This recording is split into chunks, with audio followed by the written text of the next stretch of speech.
Okay, आज day 14 and chapter 15। Chapter का नाम है यू आर अ परफेक्ट। ये कॉमन है, वैसे एक चीज समझ ले, यू आर ए परफेक्ट। ठीक है, चाहे जो कुछ भी हो, चाहे जैसा यूनिवर्स हो, बट आप बिल्कुल परफेक्ट हैं। और इसमें वैसे ये बताया गया है कि यूनिवर्स जो है वो एक्सपैंड कर रहा है हर समय। ठीक है, आपकी दुनिया भी एक्सपैंड कर रही है हर समय, और इसलिए आप भी एक्सपैंड कर रहे हैं हर समय। तो यू आर परफेक्ट। तो इस चैप्टर में बस कुछ रिमाइंडर्स हैं। रिमाइंडर्स ये हैं, जैसा कि अभी तक हमने जो भी समझा है उसका थोड़ा सा जिस्ट में है कि you are a physical extension of source energy. आप उसी सोर्स एनर्जी के एक फिजिकल एक्सटेंशन है। ठीक है, उसके ही विस्तारित रूप हैं। और ये जो कुछ भी आपको फिजिकल वर्ड दिखाई दे रहा है, फिजिकल अगर मैं बोल रही हूँ, इसका मतलब आप अपनी आंखों से देख पा रहे हैं, चीजों को सुन पा रहे हैं, समझ पा रहे हैं, तो दैट इज फिजिकल। ठीक है, और नॉन फिजिकल वो हो जाता है जिसको आप नहीं देख पाते, नहीं समझ पाते। तो आप फिजिकल एक्सटेंशन है, और आपकी ये जो दुनिया आपको जो दिखाई दे रही है वो आपके फिजिकल, आपका फिजिकल वर्ल्ड है, मतलब भौतिक जगत है, और उसी में आप रहते हैं। और ये एक परफेक्ट एनवायरनमेंट है जहां आप क्रिएट करते रहते हैं हर समय।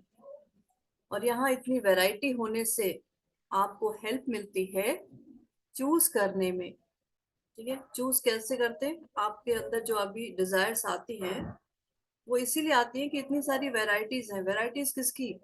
जो आपको सामने दिख रहा है उसकी तो है ही है, प्लस आपके अंदर जो इतने सारे इमोशंस, इतने सारी फीलिंग्स हैं, उसकी जो इतनी वैरायटीज है, उसी की वजह से आप के अंदर ये क्रिएशन प्रोसेस हर समय चलता है। और जब आप चूज कर लेते हैं, और चूज करने के बाद उसी पर फोकस करते रहते हैं, मतलब आपका फोकस एक जगह आ जाता है, तो क्या होता है कि वो जो यूनिवर्सल फोर्सेस हैं, इसको लाइफ फोर्स भी कहा गया है, वो इमीडिएटली फ्लो करने लगती है आपके थ्रू टुवर्ड्स योर डिजायर्स। आपकी डिजायर की तरफ फ्लो करती है यूनिवर्सल फोर्सेस।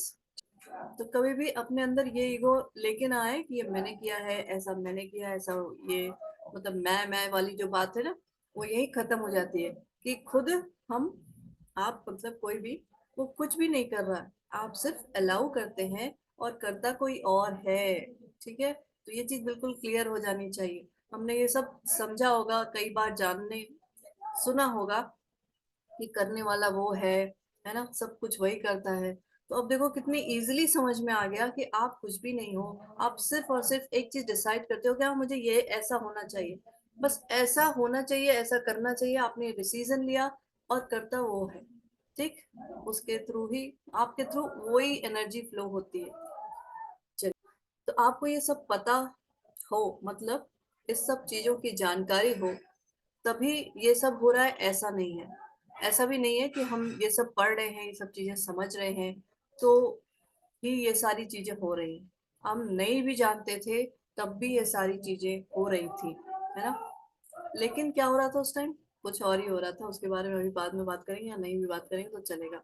जो भी हो रहा था पहले, हमें ये सब जानने से पहले, वो तब भी इसी तरह की चीज हो रही थी, लेकिन हम अनअवेयर थे, इसलिए हमारे साथ कभी अच्छा होता था, कभी बुरा होता था। वैसे मोस्ट ऑफ द टाइम उल्टा ही होता था। हमें नहीं पता था कि हर डिजायर, वो चाहे कितनी भी छोटी क्यों ना हो और कितनी बड़ी क्यों ना हो, और वो खुद को ही लगता है ऐसा कि ये डिजायर मेरी छोटी है, ये बड़ी है, ये खुद को ही समझ में आता है। लेकिन उस यूनिवर्स के लिए, उस सोर्स एनर्जी के लिए ऐसा कुछ भी नहीं है। और जो भी डिजायर है आपकी, छोटी या बड़ी, हर डिजायर को ऑनर किया जाता है, अंडरस्टैंड किया जाता है और आंसर किया जाता है। Every desire is honoured, understood and answered. ठीक है, और इसी से यूनिवर्स एक्सपैंड करता रहता है। और जैसे जैसे एक्सपैंड होता है, वेराइटीज और एक्सपैंड होती रहती हैं, वेराइटीज भी उससे बढ़ती चली जाती हैं। और उससे क्या होता है? आपके एक्सपीरियंस बढ़ते चले जाते हैं।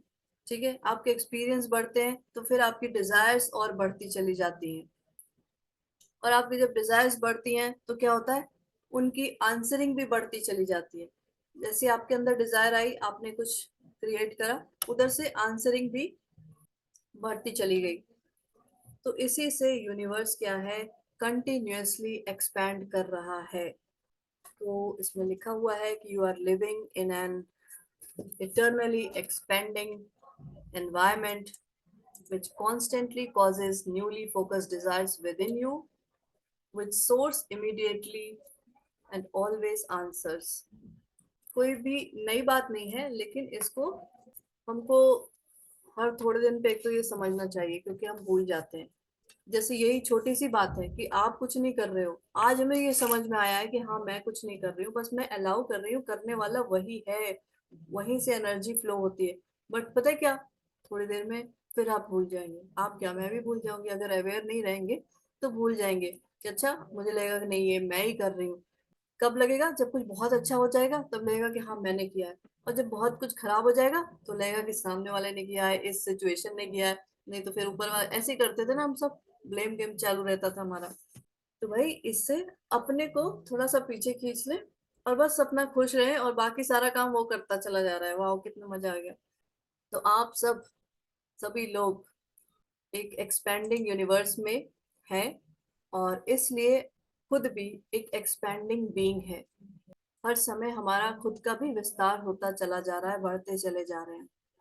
अब ये चाहे हमें पता हो या ना पता हो, समझ आया हो या ना समझ में आया हो, लेकिन यही चीज होती चली जा रही है। तो इब्राहिम कहते हैं आप कॉन्शियसली पार्टिसिपेट करें इस डिलीशियस एक्सपेंशन को।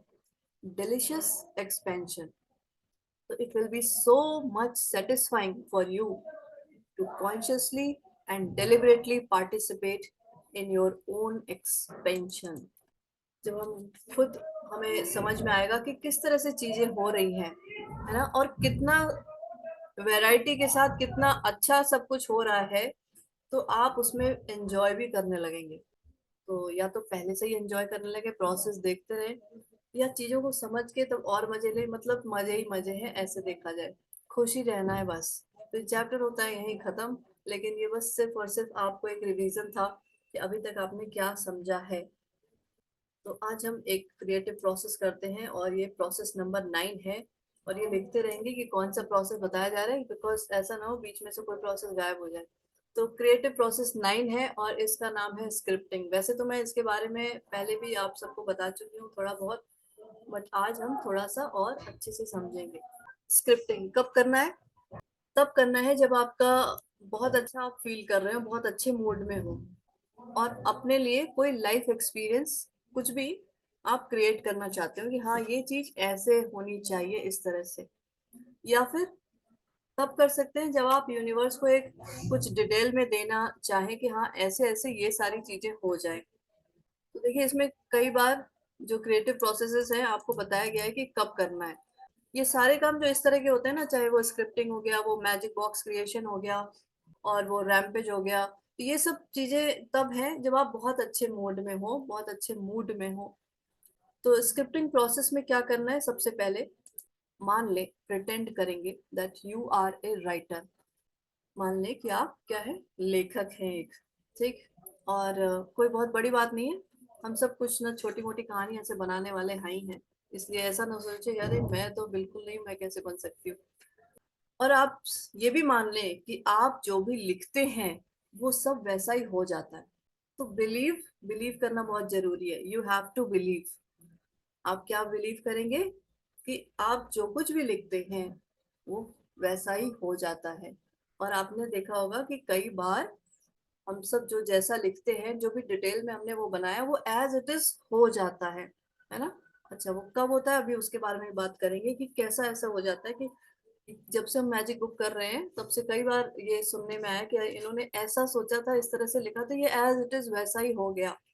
तो आपका काम इसमें क्या रहेगा, your only job is to describe in detail everything exactly as you want it to be. आपका काम सिर्फ और सिर्फ डिस्क्राइब करना, मतलब विवरण देना विस्तार से, और हर चीज का बिल्कुल वैसा जैसा आप चाहते हैं। तो जब आप ऐसा करेंगे तो आपको क्या होगा, इसको भी एक गेम की तरह ही लेंगे। इसमें जितने भी प्रोसेसेस हैं वो सब एक गेम की तरह इसको समझेंगे। तो उस टाइम जब भी आप कोई गेम खेलते हैं तो आपको पता है ना, कोई सीरियसनेस नहीं होती है। तो तो सीरियस नहीं होना है कहीं भी किसी मोमेंट, इसलिए कहा गया है कि ये गेम है, फन प्लेइंग, मतलब मजा आपको लेना है इस गेम में भी, तो सीरियस नहीं होंगे। अच्छा, जब सीरियस नहीं होता है आदमी, तो फिर उसके अंदर कोई रेजिस्टेंस नहीं होता है। अरे ऐसे, ऐसा कैसे? अब बस आप ऐसे सोचो कि आप कोई स्टोरी लिख रहे हो, कुछ बस ऐसे लिख रहे हो, ठीक है, और जो लिख रहे हो वो वैसा ही होगा। तो चलिए, प्रिटेंड करना है कि आपकी नोटबुक और आपका पेन भी मैजिकल है, जिसमें लिख रहे हैं वो भी मैजिकल है, और जिससे लिख रहे हैं वो भी मैजिकल है। तब तो और मजा आएगा। आप खुद मैजिकल, आपकी नोटबुक मैजिकल, आपका पेन पेंसिल मैजिकल। तो हम सब मैजिक बुक करके आए हैं, हम सब मैजिकल तो वैसे ही बन चुके हैं। तो ये सब मैजिकल है, and what ever you right will happen. तो देखिए इस केस में क्या हुआ, दो चीज हुई। पहला, फोकस किया आपने अपने डिजायर्स पे, और दूसरा किया ऑफरिंग नो रेजिस्टेंस। जैसे कल हमने बात की थी ना कि कई बार हम डिजायर तो क्रिएट करते हैं कि हाँ this is my desire, but feel क्या करते हैं, एब्सेंस ऑफ दैट डिजायर, कि वो चाहिए तो, लेकिन अभी नहीं है ना। कल यही बात हो रही थी, उसको क्रिएट करने के लिए आपने वो प्रोसेस किया था। आज का क्या रहेगा कि आपने अपने डिजायर्स पे फोकस तो किया, और साथ में उसको इस विदाउट एनी रेजिस्टेंस जब आप लिखने लगेंगे ना, तो आपके अंदर कोई भी वो नहीं होगा कि ये कैसे, ये ऐसे होगा कि नहीं होगा, ये नहीं सोचना है, बस आपको लिखना है इसको। तो पहला फोकस अपनी डिजायर्स पे, दूसरा ऑफरिंग नो रेजिस्टेंस। चलिए, तो इस प्रोसेस में आपको क्या हेल्प मिलेगी, you will be more specific. आप बिल्कुल स्पेसिफिक हो जाएंगे, बिकॉज जब हम डिटेल में कुछ लिखने लगते हैं ना, तो फिर अपने ड्रीम्स के बारे में बिल्कुल क्लैरिटी के साथ लिख देते हैं। और जितना ज्यादा आप उस ड्रीम, उस डिजायर, उस सब्जेक्ट के ऊपर फोकस आपका रहेगा, उतनी ज्यादा आप डिटेलिंग भी कर पाएंगे, उतने ज्यादा आप डिटेल्स में लिख पाएंगे। और जितना आप डिटेल में लिखेंगे, ऐसे समझिए कि उतनी ही फास्ट एनर्जी जो है वो मूव करने लगेगी। एनर्जी जो है उतनी ही जल्दी, तेजी से मूव करेगी। तो आपको क्लैरिटी आपकी आ जाएगी, और आप उसमें जो टाइम देंगे, डिटेलिंग करेंगे, उससे और अच्छा रहेगा।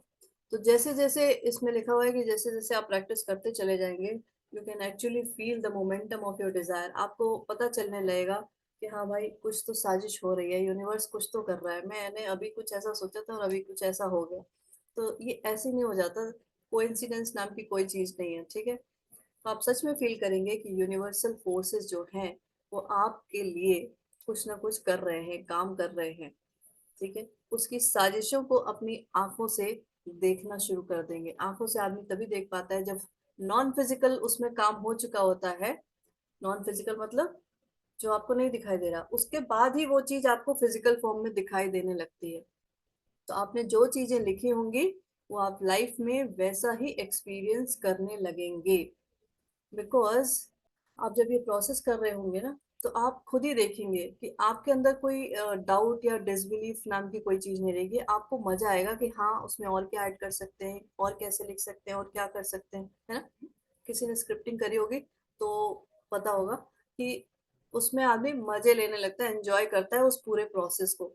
You are the vibrational writers of the script of your life. You are the vibrational writers of the script of your life. And everyone else, अब ये चीज इंपॉर्टेंट है, everyone else in the universe is playing the part that you have assigned to them. जितने भी लोग आपके साथ जुड़े हुए हैं, आपने उनको ऐसे समझिए, उनको असाइन कर रखा है कि हाँ भाई ये तुम मेरा ऐसे काम करना, वैसे काम करना। पता है क्यों? यही हमारी प्री बर्थ प्लानिंग ऐसे ही थी कि ठीक है चलो अब नीचे चलते हैं, और तुम मेरे साथ इस तरह से रहना, तुम मेरे साथ ऐसा करना, तुम मेरे रिलेशन में यहाँ पे आना, तुम ऐसे करना। ये पूरी प्लानिंग करके फिर हम यहाँ पे आते हैं। हाँ जी नेहा जी, कुछ कहना आपको? कंफ्यूजन हो गया इसमें?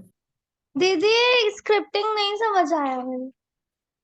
ओके, इसका मतलब आपने मैजिक बुक नहीं करी मेरे साथ क्या? मैंने तो मैजिक बुक में ही बता दिया था। चलिए, अच्छा ठीक है, अभी अभी बताती हूँ, फिर से बताती हूँ, रुको। एक पहले, और सवाल। हाँ जी बोलिए, जल्दी जल्दी बोलिए। जैसे मान लीजिए कि कोई एक इंसान है, वो मेरे रहते चला गया, और कोई मेरे रहते पैदा हो रहा है, तो ये 2 लोग एक साथ कब मिलेंगे जब रीबर्थ प्लानिंग कर लेंगे? Pre birth planning. मतलब हम अब तो यहाँ हैं, वो भी आ रहा है। एक बात बताइए, आपको क्या लग रहा है कि आप अभी बस प्लानिंग करा और तुरंत चल दिए? मतलब ए, ये पूरी प्लानिंग में ये होता है कि भाई ठीक है, मैं नीचे जा रही हूँ, अब तुम मेरे से 50 साल बाद मिलना यहाँ, तुम मेरे से 20 साल बाद मिलना वहां, तुम 25 साल बाद मेरे ही घर पे आना, और ये पूरा एग्रीमेंट तैयार होता है, ऐसे नहीं हो जाता। चलो लेकिन कर्म भाई। तो हमारे अभी चल रहा है ना, कर्म तो जो कर्म है हमारे, उनको मतलब कर्मों का हिसाब लेने के लिए तो अभी कर्म चल रहा है ना, तो पहले से पहले डिसाइड है ये सारा पाथ। सारा पाथ तो पहले से ही डिसाइड है, तभी तो यहाँ आए थे, और डिसीजन आपने लिया है। ये ना सोचना कि किसी और ने हमें ये भेजा है यहाँ पे कर्मों का वो कुछ करने के लिए। ये सारा डिसीजन आपका ही था, उस टाइम भी डिसीजन आपका था, और इस टाइम भी आपका डिसीजन है कि भाई ठीक है, अभी ये नहीं, अभी ये करना है, ऐसे करना है मुझे। डिसीजन आपका ही होता है हमेशा, पहले भी था, और अब भी है, आज भी है, और कल भी अगर डिसाइड करेंगे नहीं भाई बस हो गया ये सब, मैं तो जैसी जिंदगी जी रही थी वैसे ही मुझे जीना है, तो उस टाइम भी डिसीजन आपका ही रहेगा। कोई जबरदस्ती कहीं कुछ भी नहीं है। आपको क्या लग रहा है मैं आपके साथ जबरदस्ती कर रही हूँ कि नहीं भाई आप अच्छे रास्ते, मतलब आप ये रास्ता पकड़ो, ऐसा करो? नहीं, जाओ पूजा पाठ करो, या जो भी जो नॉर्मल कर रहे थे वो करो। कोई किसी के साथ जबरदस्ती नहीं करता। तो आप एक वाइब्रेशनल राइटर हैं, अपनी ही लाइफ की स्क्रिप्ट लिखने वाले हैं, ऐसे समझेंगे। और वाइब्रेशनल राइटर क्यों है कि हर चीज आप अपने वाइब्रेशन से ही लिख रहे हैं, राइट कर रहे हैं, स्क्रिप्ट बना रहे हैं, जैसे भी सोच सोच के बना रहे हैं, फील करके बना रहे हैं, ठीक है, बोल के बना रहे हैं, ये सारी चीजें वाइब्रेशन से हैं। And everyone else in the universe is playing the part that you have assigned to them। ये चीज बहुत इंपॉर्टेंट है, जो कि एक ही लाइन में इसमें लिखी है, लेकिन इसको इम्पोर्टेंस देने वाली बात इसलिए है कि आपको ये समझना पड़ेगा कि जो कुछ मैंने कई बार ऐसे आपको बताया वैसे, कि जो कुछ भी आप देख रहे हैं ना, जिसको भी, क्या लगता है आपको? आप कहीं रास्ते में जाते हैं और अचानक से किसी से शीशा नीचे करके पूछते हैं कि भाई रास्ता इधर किधर है, कहाँ बताना जरा, वो ऐसे ही मिल गया वो आपको? वो आपके लिए ही वहां खड़ा था, बस ऐसे समझ लीजिए। वो कितनी अच्छी बात है ना। आपको कितना अंदर से ग्रेटफुल होना चाहिए कि वो कब से, पता नहीं आपका इंतजार कितने सालों से कर रहा होगा कि ये जब यहाँ से गुजरेंगे तो मैं इनको रास्ता बताऊं। तो मतलब सभी लोगों को आपने ही असाइन कर रखा है। तो स्क्रिप्टिंग से और हमें क्या क्या फायदा हो सकता है? स्क्रिप्टिंग से आप अपनी स्पीड बढ़ा सकते हैं, जो भी आपको, आपकी जो डिजायर्स है उनकी स्पीड बढ़ा सकते हैं। देखिए ऐसा है कि रियलिटी में जो भी है, आप अपनी लाइफ को अपने हिसाब से लिख सकते हैं, और यूनिवर्स आपको उसी तरह के लोग, उसी तरह की सिचुएशंस देना शुरू कर देगा जैसा आप डिसाइड करते चले जा रहे हैं। तो you just have to decide and allow it to be. आप डिसाइड करें और बस होने दें। अपने अपने मैं को भी बीच में ना लाएं। तो देखिए मैं एक नई चीज यहाँ पे बता रही हूँ आपको, नई चीज इसलिए कि ऐसा बुक में इस तरह से नहीं इसको प्रेशर दिया गया है, लेकिन हमारे यहाँ, हमारे कल्चर में हमेशा ये बताया गया है कि अहंकार बहुत ही बुरी चीज है। अहंकार मतलब मैं भाव, है ना। मैं भाव यही है कि अरे ये मैं कर रही हूँ, मैं कर रही हूँ, ऐसा मैं वाला जो चीज है ना, वो यही खत्म हो जाता है जब आप इस अंडरस्टैंडिंग पे आते हैं कि आप कुछ नहीं कर रहे, आप जस्ट अलाउ कर रहे हैं उसको अपना काम करने देने में, ठीक है, वो अपना काम कर रहा है। तो ये चीज बिल्कुल क्लियर होनी चाहिए कि पहले भी आपने ही डिसाइड किया था। तो अगर अच्छा लग रहा है तो आपके पास चॉइस है, वही लाइफ फिर से जीना शुरू कर सकते हैं। आपके पास हमेशा से चॉइस है, और यूनिवर्स विल सपोर्ट यू हर तरीके से। आप जो भी डिसाइड करेंगे, in every way, in every moment, her moment आपके लिए वो सपोर्ट में खड़ा हुआ है। तो स्क्रिप्टिंग से हमें क्या फायदा मिलता है? ये कि आप, पहली चीज तो आप बिल्कुल क्लियर हो जाते हैं कि व्हाट एग्जैक्टली यू वांट, ठीक है, आपके डिजायर्स, आपकी जो विश है वो एग्जैक्टली क्यों क्या है। बिकॉज जब हम लिखने लगते हैं ना डिटेल में, तो हमें खुद ही, आपने जब लिखा होगा तो आपको पता होगा कि हर चीज बिल्कुल क्लियर होती चली जाती है। और उसको ऐसा लिखने से यूनिवर्स को आप इजीली बता सकेंगे कि आप कैसा कैसा क्या क्या कब कब चाहते हैं। चलिए, तो स्क्रिप्टिंग का एक और फायदा ये है कि आप उस प्रोसेस की, एक तो ये स्पीड बढ़ा देंगे, दूसरे अभी स्पीड बढ़ा देंगे। अच्छा, कैसे हो सकता है? जैसे मान लो आपको कार लेनी है ना, तो हो सकता है कि आपने अगर ये सब नहीं पता, हो सकता है आपने सोचा हो, तो उसको लेने में 2-4 साल लग जाते हैं, लेकिन अगर आपको पता चल गया तो आपको पता चला कि 15 दिन के अंदर ही आप कार आ गई। कैसे? क्योंकि आपने उस तरह की स्क्रिप्टिंग कर रखी थी। मैंने की थी और विद इन 15 डेज मैंने मैनिफेस्ट किया था, इसलिए मैं बता रही हूँ। और ऐसा नहीं था कि मेरे पास बैंक बैलेंस बहुत ज्यादा था, या मतलब ऐसा था कि सब कुछ बहुत इजीली हो सकता था, लेकिन फिर भी मैंने मैनिफेस्ट किया, और इसी तरीके से किया कि विदाउट लोन और ये सब। और आज नहीं, आज से 10 साल पहले की बात है ये। तो स्क्रिप्टिंग का एक और फायदा है, ये आपकी एक हैबिट को ब्रेक करेगी। कौन सी हैबिट की? नॉर्मली हमारी हैबिट होती है, जो चीजें जैसी हैं उनके बारे में उनको वैसे ही देखना, वैसे ही सोचना, उस तरह की ही बातें करना। लेकिन जब आप स्क्रिप्टिंग करते हैं तो आपकी ये हैबिट ब्रेक हो जाती है, बिकॉज आप चीजों को उस तरीके से देखना शुरू करते हैं, उस तरीके से सोचना शुरू करते हैं जैसा आप चाहते हैं। ठीक है? तो स्क्रिप्टिंग वैसे लिखें जैसे आप, जिसे कहते हैं अपनी लाइफ जीना चाहते हैं। तो उसके लिए क्या करेंगे? First, identify yourself as the main character. आप ही मेन कैरेक्टर हैं, इस चीज को समझ लेंगे। You are the hero. उसी के हिसाब से लिखेंगे। ऐसा नहीं कि पता चला आप लिख रहे हैं कि स्टेशन पे 2 आदमी घूम रहे हैं, उस 2 आदमी में आप हैं या नहीं है। मतलब मेरे कहने का है कि आप ही मेन कैरेक्टर होने चाहिए उसके। ठीक। और दूसरा क्या है? एक ही बार लिखना है एक इवेंट के लिए, और बस लेट गो कर देना है, बार बार उसके बारे में सोचना नहीं है। एक चीज के लिए एक बार में लिखना है। हाँ, ये बात अलग है कि आपको शायद फिर 2-4 दिन बाद लगे नहीं, ऐसा नहीं, ऐसा होना चाहिए था। तो उस केस में आप फिर से लिख सकते हैं, लेकिन एक बार आप डिसाइड कर लीजिए विदाउट एनी कंफ्यूजन कि आपको चाहिए क्या, और बस उसको लिख डालें। और सबसे मेन चीज क्या है? Have faith. मतलब, कहाँ faith? Believe in the process, in the whole process. Believe in yourself and believe in the higher source, in the universe. जब आप बिलीव करते हैं और इस चीज को एक्सेप्ट कर लेते हैं, तो एक बार जब एक्सेप्ट कर लेते हैं तो universe responds in the same वे।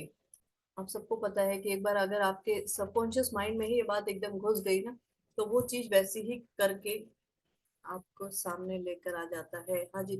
तो स्क्रिप्टिंग कैसे करनी है एक बार मैं फिर से बता देती हूँ कि अगर कोई, जैसे मान लो, जैसे फॉर एग्जांपल कार ही लेनी है, मान लो कौन सी कार लेनी है, कितने की लेनी है, मतलब ये ऐसे जैसे आप एक स्टोरी लिख रहे हो कि हाँ भाई, अपने आप को मेन कैरेक्टर करके, कि ये कार मैंने इस समय ली और ऐसा किया, ये पैसे दिए, यहाँ से पैसे लिए, वहां दिए, मतलब पूरी डिटेल में आपको वो सारी चीजें लिख देनी होंगी। और मैंने तो मैजिक बुक में वैसे बता रखा था, है ना, बहुतों ने स्क्रिप्टिंग शुरू भी कर दी होगी, कर दी होगी पहले से ही। और इसको लिखने का सबसे अच्छा टाइम क्या है स्क्रिप्टिंग करने का? वैसे तो कभी भी कर सकते हैं, ऐसा कुछ नहीं है। एक तो ऐसा टाइम होना चाहिए जब आपको कोई डिस्टर्ब ना कर रहा हो। ठीक है? तो आपका वो फ्लो बन जाता है आराम से, नहीं तो पता चला कि कभी इधर घूमने चले गए, कभी उधर कुछ हो गया, कभी कुछ ऐसा हो गया, तो वो थोड़ा सा ठीक नहीं रहता। दूसरे, सुबह का टाइम अच्छा रहता है और रात में सोने से पहले का टाइम अच्छा रहता है, लेकिन ऐसा कुछ नहीं है। टाइम तभी अच्छा है जब आपको कोई डिस्टर्ब ना कर रहा हो और आपका उस टाइम लिखने का मन कर रहा हो, मतलब आप अच्छे मूड में हो। बहुत ही इजी प्रोसेस है, बहुत अच्छा प्रोसेस है। हाँ जी, अब जो जो पूछना है जल्दी पूछिए। दीदी इसमें लास्ट लाइन में पैराग्राफ में लिखा है कि you should often repeat it so that you know you believe it, you accept the reality and the universe also accepts it as reality. Last वाले पैरा में देखिए, अभी आपने बोला ना यूनिवर्स कि हमें बिलीव्स इट एक, and responds in the same way, है ना? जी, so we should write it often.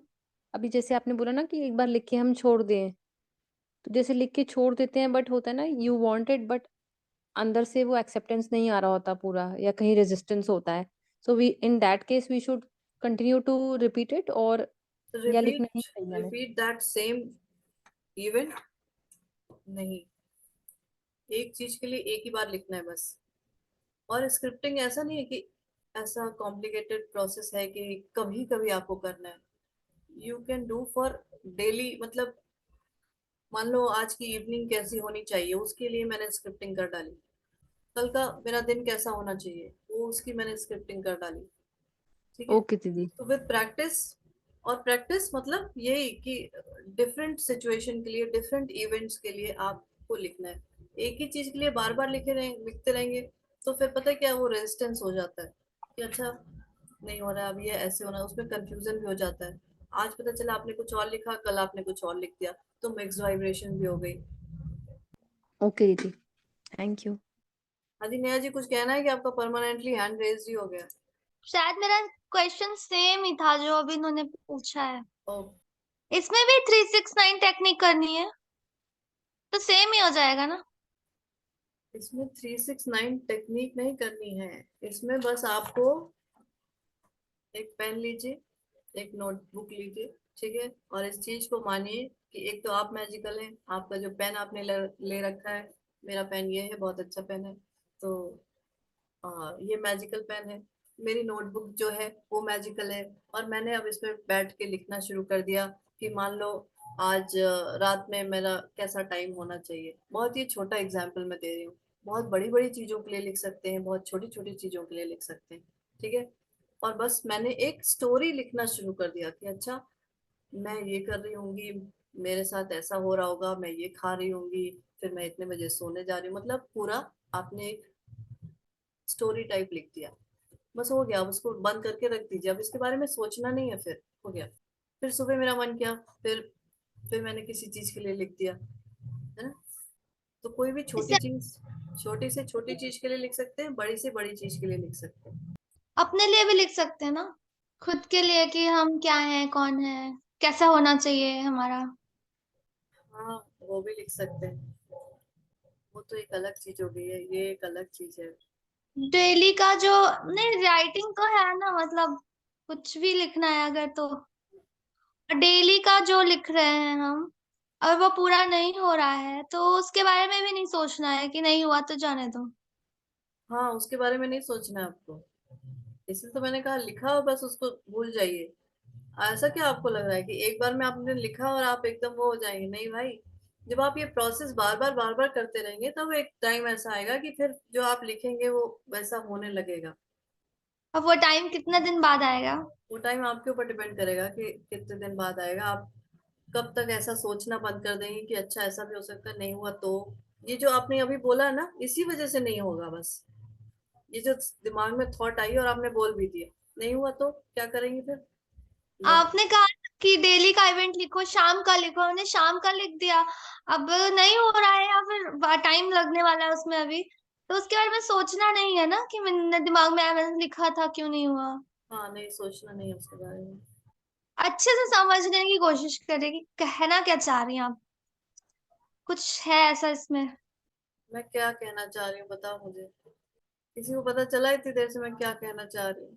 तो प्लीज मेरी भी हेल्प करें, मुझे बताए कि मैं क्या कह, मुझे मैं खुद भूल गई सब मैं क्या कहना चाह रही हूँ.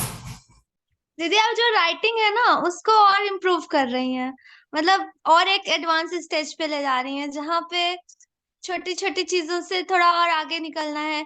एक बिलीव सिस्टम अच्छा बन रहा है इससे. आई एम क्रिएटर ऐसा कुछ आ रहा है दिमाग में, मेरे भी आ रहा है. I am not a thought या नॉट अ बॉडी, इस टाइप की चीजें आ रही हैं. समझ में धीरे धीरे आ रहा है, पर वही है ना कि कहीं डुबकी लगा लेते हैं थोड़े दिन में. तो देखो, ये स्क्रिप्टिंग शायद मैंने पावर बुक में भी ज्यादा कुछ बताया था इस पे. मुझे ये याद आ रहा है कि हर एरिया ऑफ लाइफ को लेके जो हम लोगों ने लिखना शुरू किया था, तो ये बुक, ये कॉपी मेरी वही खुल गई है.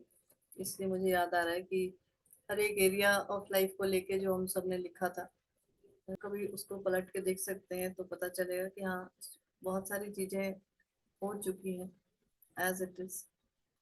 चलिए ठीक है, थैंक यू सो मच. सभी को कुछ और पूछना है तो पूछ सकते हैं, कहना है तो कह सकते हैं, नहीं तो टाटा बाय बाय. हो गया आज का यही समाप्त. थैंक यू दीदी.